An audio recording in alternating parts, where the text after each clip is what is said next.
Hola chicos, nos toca el tema del reconocimiento. ¿El reconocimiento de qué? Pues el reconocimiento de todos los individuos que forman parte del derecho internacional público. Por supuesto, esto quiere decir el reconocimiento principalmente de los estados. ¿Por qué de los estados? Pues porque, como lo hemos visto, es el sujeto perfecto del derecho internacional público. Ahora, vamos a ver que, de nuevo, la Convención sobre Derechos y Deberes de los Estados, que fue firmada en Montevideo en el año de 1933, establece algunas disposiciones en el artículo 3, 4 y 7 de dicha convención. También establece normas a este respecto la Carta de la Organización de Estados Americanos, documentos todos que deben leer. Ya en el anterior vídeo había quedado de tarea leer la Convención de Derechos y Deberes de los Estados. Ahora agrego la Carta de la Organización de Estados Americanos, por favor. Y la pregunta de este video puede ser o de la carta o del video. Bueno, pasemos a ver. Una de las cosas que dice la carta es que la existencia política del Estado es independiente al reconocimiento de los demás estados. ¿Esto qué quiere decir? Que el Estado debe existir y ser posteriormente reconocido. Eso es lo que la Carta establece. Sin embargo, hay algunas teorías que vamos a ver más adelante acerca del momento exacto en el que el Estado surge. Y vamos a decir, primero, para entrar en materia, vamos a ver qué es el reconocimiento. Y dice que el reconocimiento no es más que el acto por el cual se reconoce a nivel internacional la existencia de determinado sujeto. Ese sujeto puede ser un Estado o puede ser otro sujeto del derecho internacional público, por supuesto. Ahora, vamos a ver. Hay varias formas de dar ese reconocimiento y varias teorías que lo establecen. Hay alguna teoría que explica el reconocimiento y que lo explica como la teoría constitutiva. ¿Qué dice esta teoría? Esta teoría dice que el Estado pasa a ser reconocido al momento exacto en el cual los otros sujetos del derecho internacional público lo reconocen y ahí se constituye este nuevo sujeto. Sin embargo, hay otra teoría que es de tipo declarativa y esta teoría lo que dice es que no surge el Estado al momento mismo en el que los otros sujetos procesales lo reconocen, sino que el individuo, al recibir dicha declaración de su existencia por parte de otro sujeto, nada más se declara y se afirma, se reafirma que existe y su constitución ha sido antes lo que permitió que posteriormente se hiciera esta declaración. Esta es la forma de reconocimiento que reconoce la Carta de la OEA. ¿Por qué la Carta dice que el sujeto debe existir antes para posteriormente declararlo? ¿Verdad? Estas son las formas o el valor jurídico del reconocimiento. Hay dos, ¿verdad? La teoría constitutiva y la teoría declarativa, que ya vimos. El reconocimiento particularmente de los estados. Y dice que de conformidad con los otros estados, el nuevo estado debe reunir ciertas características necesarias para ser tratado y reconocido por los demás estados como tal, ¿va? El reconocimiento es la admisión de que este nuevo estado existe, nace a la vida jurídica y será admitido en todas las relaciones de derecho internacional público como un sujeto más. Eso es el reconocimiento de un Estado. Ahora, hay maneras de reconocer un Estado. Y las primeras dos maneras de reconocerlo es, primero, de forma expresa, hacer una declaración mediante la cual reconozco la existencia de tal Estado. Y la otra forma de reconocerlo es tácita. Esto es en cuanto a la manera de expresarlo. Puede ser expresa o tácita. Y tácita es no haciendo ninguna declaración nueva de la existencia del Estado, pero realizando acciones que hagan sentir que yo reconozco la existencia de ese Estado. Entre esas acciones podemos encontrar enviar un embajador, cuerpo diplomático, cónsules, etc. Después hay otras formas de reconocimiento, pero ya no son de acuerdo a la manera de expresarlo meramente. Y esas formas pueden ser condicionado, colectivo o pleno. Y condicionado es, reconocemos la existencia de tal Estado, pero nos limitamos en sus derechos a esto o aquello, o tales reclamaciones que el Estado tiene. Esto es sobre todo cuando surge un nuevo Estado, pero tiene algunos conflictos. Por ejemplo, Guatemala ya reconoció la existencia de Belice, pero condiciona el reconocimiento del límite fronterizo entre ambos países. El pleno, reconocerlo sin poner condición alguna. Y la colectiva es cuando una organización de carácter internacional o un conjunto de estados se reúnen para reconocer la existencia de un estado en concreto. Luego, ¿cuándo se otorga el reconocimiento? Y dice que el reconocimiento puede otorgarse al momento en el que un estado nace.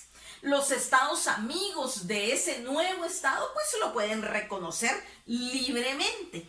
Al momento de que el estado se hace independiente, los estados que han reconocido su lucha por la independencia y son amigos de él, pues en ese momento pueden darle su pleno reconocimiento. Diferente es reconocer un estado que reconocer un gobierno, porque el gobierno es la manera o la forma de administración, la gente que esté en ese momento administrando el tema. Bueno, en este sentido hay distintos tipos de reconocimientos a los gobiernos y se pueden clasificar de la siguiente manera.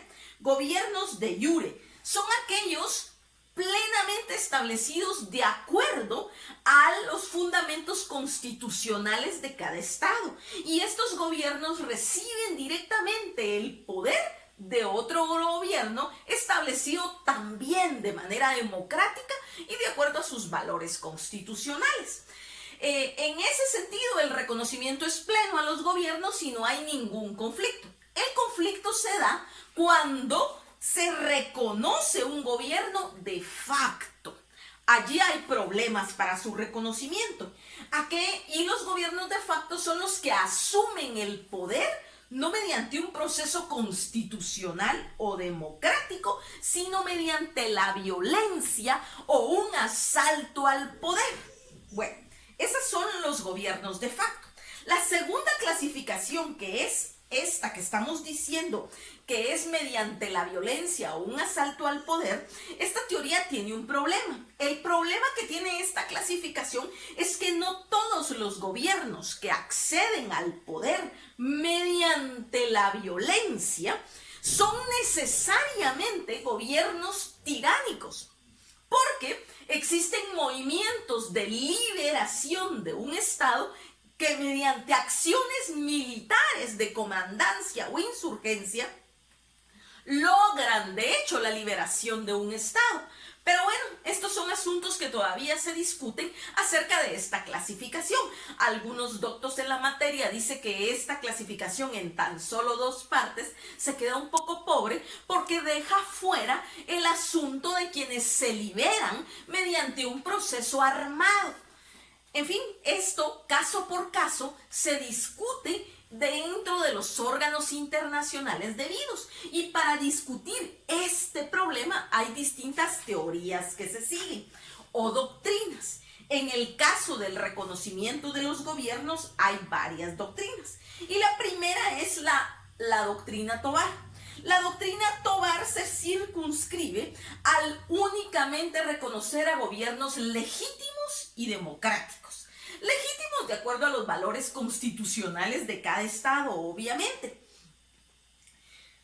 El reconocimiento de los gobiernos hasta que sean los gobiernos de facto, hasta que la representación del pueblo libremente electa se haya organizado de forma constitucional. Es decir, solo los gobiernos legítimos y democráticos.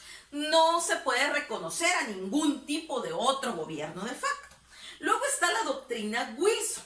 Esta doctrina no tuvo mucha aceptación debido a que en los tratados centroamericanos firmados en Washington no se le prestó mayor relevancia. Al principio, la doctrina Tovar fue de las primeras que solo se reconocerán a gobiernos legítimos y democráticos. Así funcionó en Centroamérica al principio y fue esta doctrina la que durante mucho tiempo imperó. Luego está la doctrina Stimson. La doctrina Stimson fue declarada por el secretario de Estado.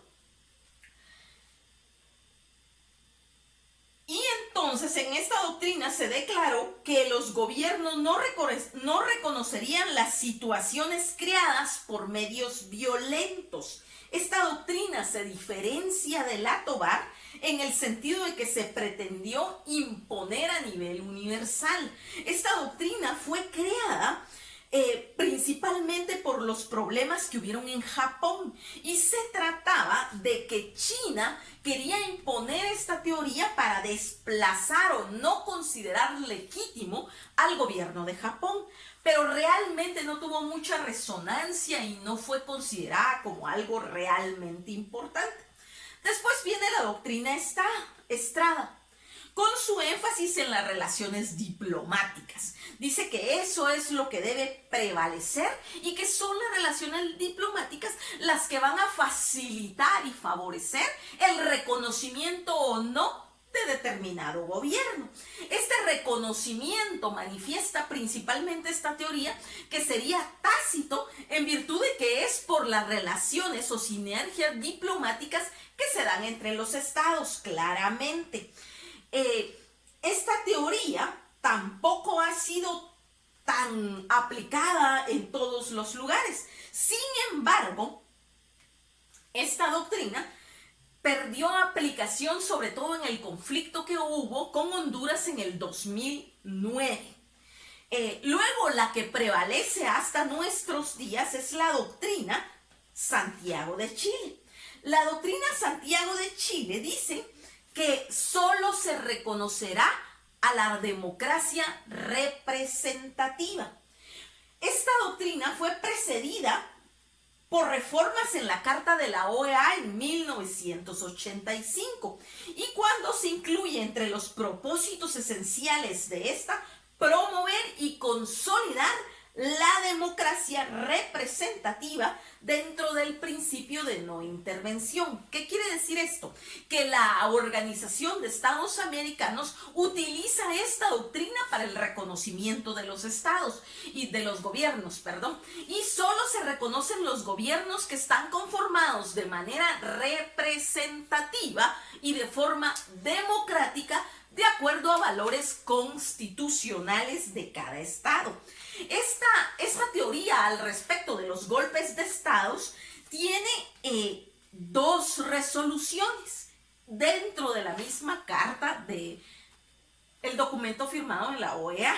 Y la primera resolución es que se instruirá al secretario general a que solicite una convocatoria inmediata de Consejo Permanente. ¿Por qué la convocatoria? Porque cuando se dé un gobierno de facto en un estado que forma parte de la Organización de Estados Americanos, entonces se debe convocar inmediatamente a todos los estados para discutir este tema, y a la hora de tener esa reunión con todos los estados para discutir el tema de un gobierno de facto que tomó el poder en un estado determinado, la segunda cosa es que dice que la reunión esta a la que los estados serán citados, la reunión ad hoc de miembros de Relaciones Exteriores o el periodo extraordinario de sesiones de la Asamblea General, tendría por objeto analizar colectivamente los hechos y adoptar decisiones que se estimen apropiadas. ¿Qué quiere decir? Que esta doctrina de Santiago de Chile no toma una postura fija de una vez, sino que establece que cada caso debe ser estudiado y cada gobierno de facto que llegara al poder Por sí mismo, el conjunto del resto de los estados, al reunirse, debe tomar decisiones con respecto a cada caso. Esta doctrina entonces se basa en que no se puede juzgar de manera absoluta una situación, sino que debe juzgarse conforme lo que esté sucediendo o haya sucedido en la situación concreta o determinada. Esta resolución de Santiago ya se ha puesto en práctica y ha funcionado en casos específicos. Funcionó en Haití, para el caso Haití en 1991, para el caso Perú en 1992, para el caso Guatemala en 1993 y Paraguay en 1996.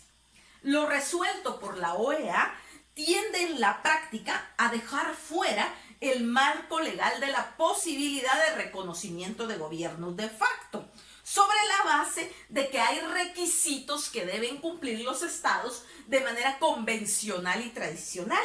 Y entre esos requisitos, pues claramente está el llenar valores constitucionales que cada estado tiene, es decir, ser electo democráticamente y de manera representativa. También tenemos la doctrina de la Carta Democrática Interamericana. Y esta fue firmada en la Tercera Cumbre de las Américas. Y en la misma se adoptó una cláusula democrática, estableciendo que cualquier alteración o ruptura inconstitucional del orden democrático de un estatuto del hemisferio constituye un obstáculo insuperable para la participación del gobierno de dicho estado en el proceso de Cumbres de las Américas. Es decir, que si tu estado en este momento tiene un gobierno de facto, esa es una imposibilidad insuperable para que participes en cumbres de carácter internacional, porque aunque tu estado es reconocido, tu gobierno no. El gobierno no es reconocido por haber llegado con situaciones de violencia o asalto al poder, por supuesto, ¿verdad? Se enfatiza que la respuesta para la preservación de la democracia representativa debe enmarcarse dentro del principio de no intervención. Es decir, los estados siguen diciendo que no intervendrán en lo que suceda dentro de otro estado, pero al mismo tiempo no van a reconocer a gobiernos que llegaron al poder por formas violentas. No vamos a interferir en los asuntos que pasen en su casa, pero tampoco vamos a relacionarnos con usted si llega al poder por maneras violentas. Más o menos esa es la cosa. Y luego requisitos para que los gobiernos sean aceptados. Dice que los gobiernos de facto se hacen aceptar con el tiempo, pero tiene que tener algunos requisitos para que sean aceptados. Y uno es efectividad en el mando, que de verdad estén a cargo del Estado. El otro requisito es aptitud y disposición de cumplir con obligaciones de carácter internacional que tenga ese Estado. Y luego que su acceso al poder y posterior sostenimiento de él no ha violado principios del derecho internacional público, ¿verdad?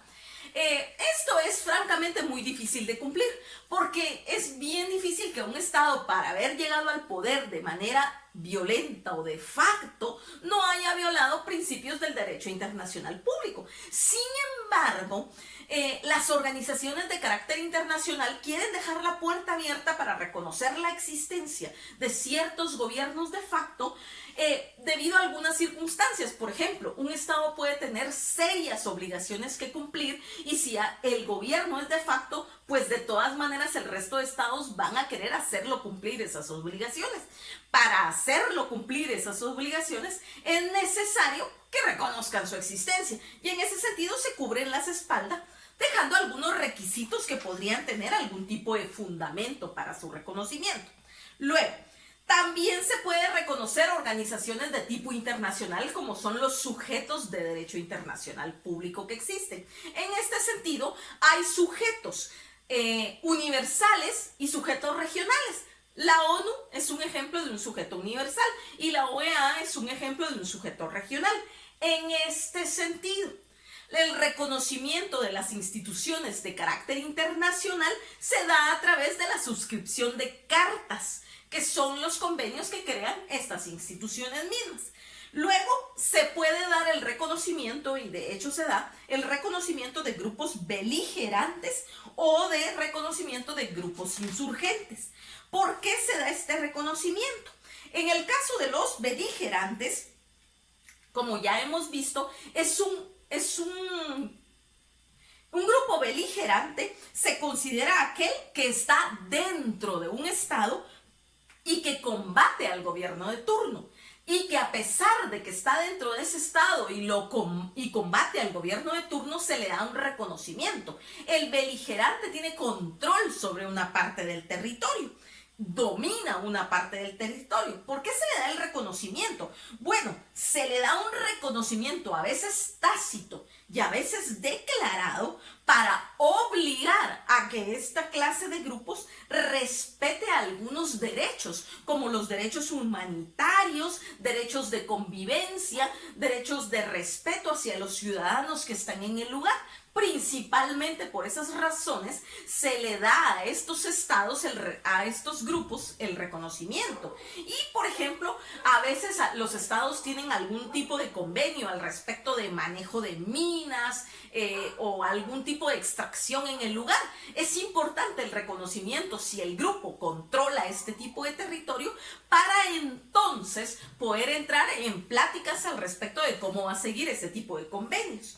Y alguno de los requisitos que estos grupos tienen que llenar para ser reconocidos es que exista un conflicto armado en general, que el grupo beligerante en efecto exista un control sobre una determinada parte del territorio, que el grupo beligerante ocupe esa parte del territorio de manera efectiva, que el grupo beligerante actúe de forma permanente bajo la autoridad responsable y que en las hostilidades respeten leyes y costumbres de guerra, no cualquier ley, que respeten leyes y costumbres de guerra. Porque esto es muy importante, porque el derecho humanitario o los derechos humanitarios tienen su fundamento en el que debe haber unas normas mínimas de respeto que los grupos en conflicto deben cumplir. Y esto es parte del derecho internacional público y que ofrezca las posibilidades de cumplir con compromisos dentro del territorio y con los demás conciudadanos, sobre todo al respecto de derechos humanitarios, como ya lo he dicho.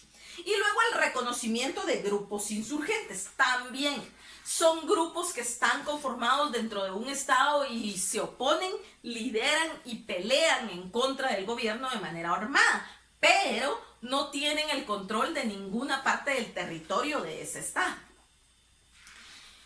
Y luego, cuando la insurgencia cae en lo inhumano, ciertos estados, por razones de interés nacional, otorgan el necesariamente reconocimiento de estos grupos. Se le dan el reconocimiento pleno, porque este reconocimiento le da a estos grupos la obligación de cumplir con normas de carácter internacional, como por ejemplo les somete a leyes de guerra, les da derecho a negociaciones sobre intercambios de prisioneros y a exigir respeto para los derechos de todos los civiles que estén en este territorio.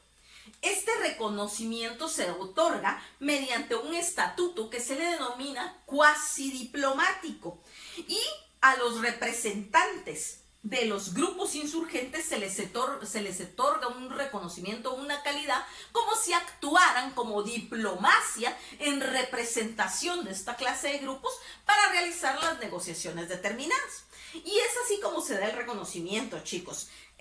Luego pasaremos al siguiente tema. Esos videos serán subidos la semana entrante. Bye.